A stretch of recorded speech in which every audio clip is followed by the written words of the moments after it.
Today I'm going to explain what's my beef with Anchor.fm.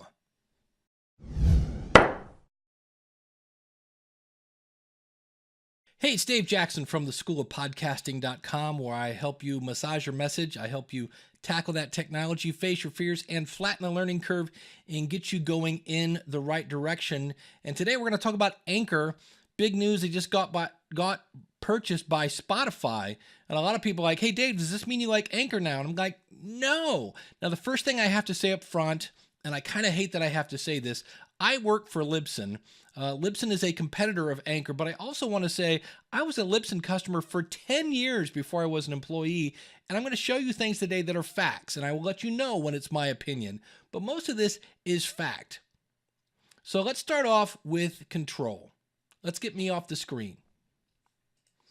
So here I've just set up a brand new podcast. You'll see here that set up your podcast, and even here, once you have an episode, we will help you distribute your podcast everywhere, including Apple Podcasts and Spotify. So it's all about, they're going to help you here. When I click on Learn About Distribution, it takes me over to this website where I can read things. But let's go here to Podcast Setup.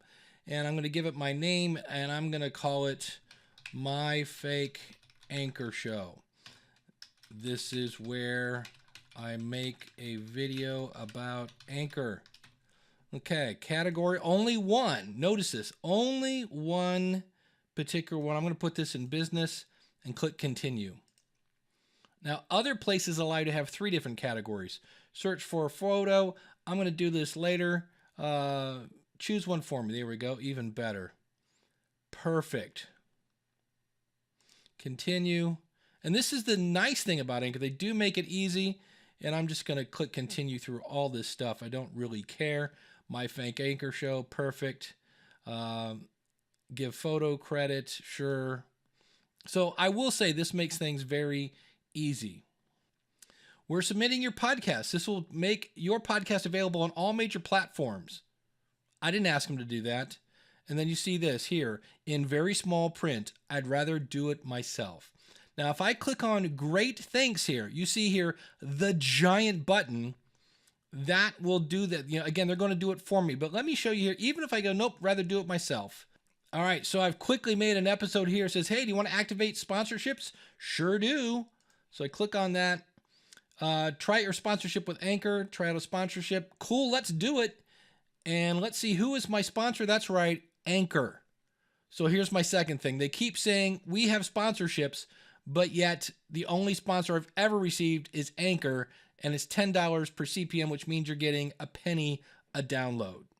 All right, so here I am. I've made my first episode, and I'm going to say don't publish it everywhere. And when I click on publish episode, it's here, but can only be heard on Anchor. And again, this button right here, if I say publish everywhere, it doesn't say, hey, we're going to control your show. So let me show you what I mean by this. If I were to click this and let them submit it to Apple Podcasts, to Stitcher, and all the other places, you lose control. Let me show you what I mean.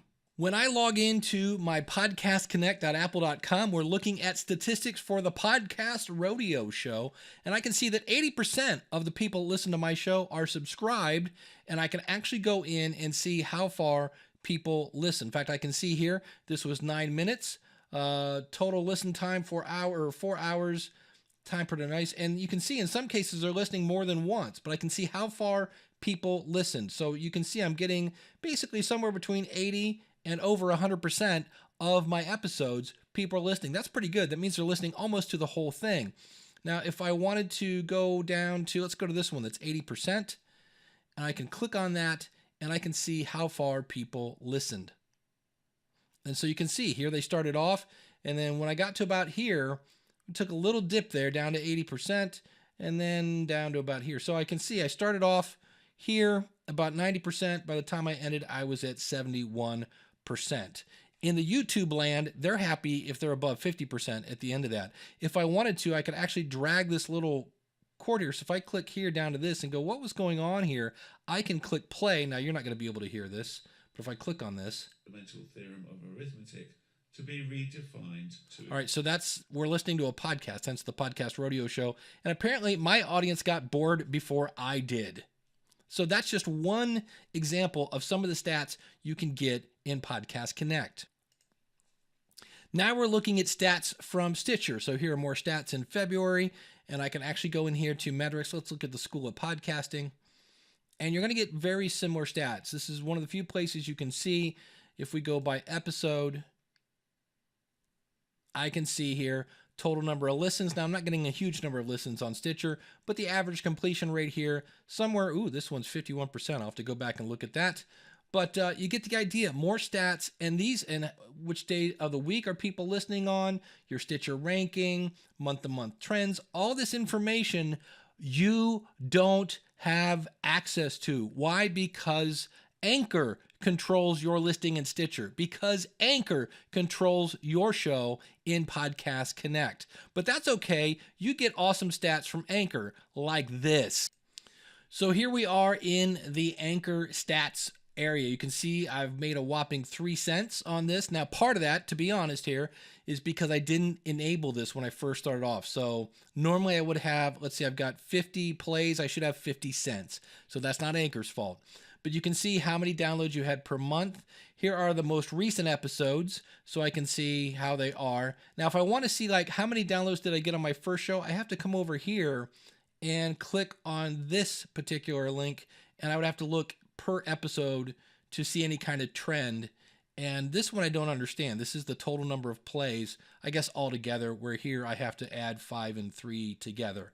The other thing, if we go back to the home here and look at our stats, you get this, and then how many listens did you get on Anchor? How many listens did you get on Overcast? And then all these other places that I can list my stuff on.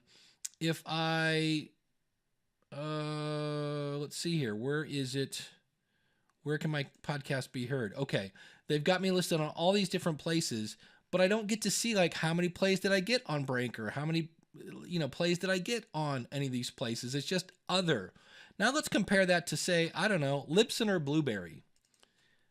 These are the stats for the School of Podcasting. You can see here is a trend of my last few episodes. And if I want to see all my episodes, instead of having to click one-to-one, I can go over here, sort them by my release date.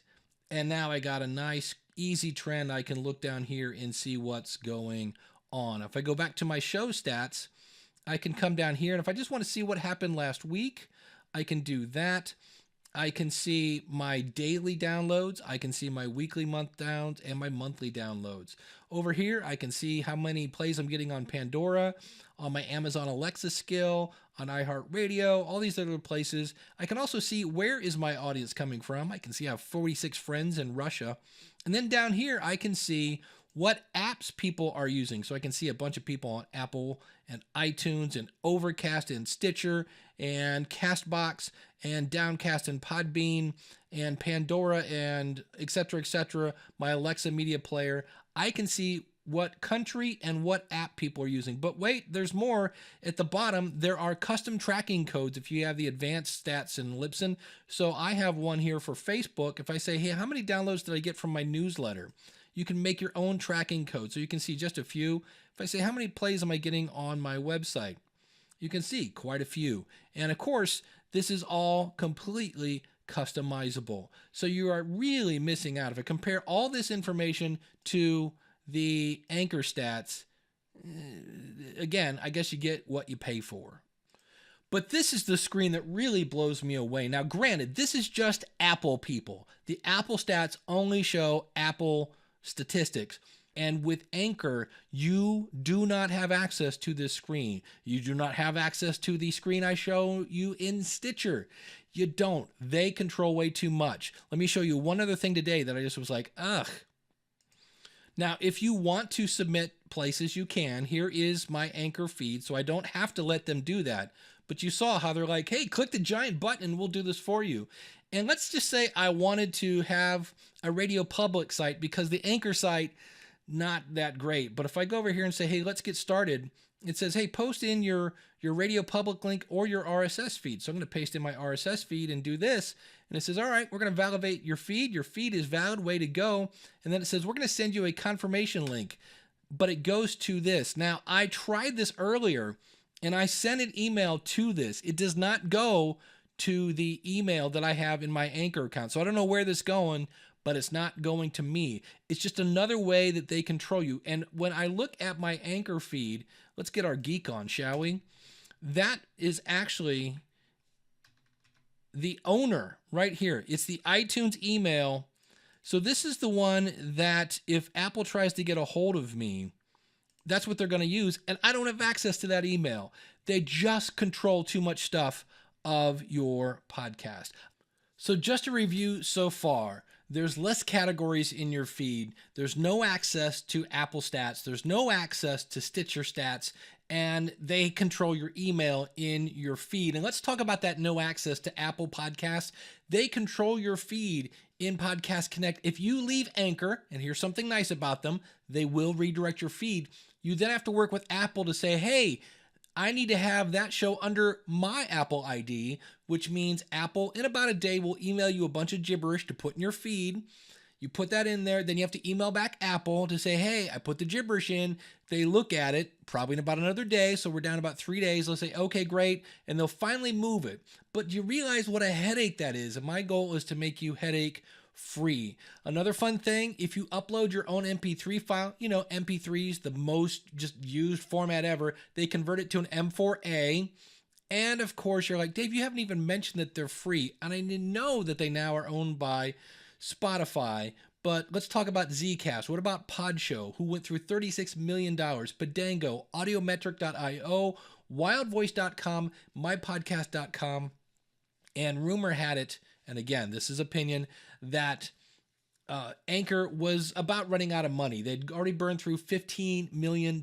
Why? Because bandwidth is not free. It's not. So I know they have the big bucks of Spotify now, but I'm telling you that if I'm Spotify, I don't want some company that's bleeding money. So that's why I don't like Anchor. That's why I don't recommend them. There are so many other better choices. You don't have to use Libsyn. There's Podbean, there's Blueberry, there's Spreaker, all sorts of things that have been in business for a while. Stay away from Anchor.fm unless you want a lot of headaches. That's my opinion.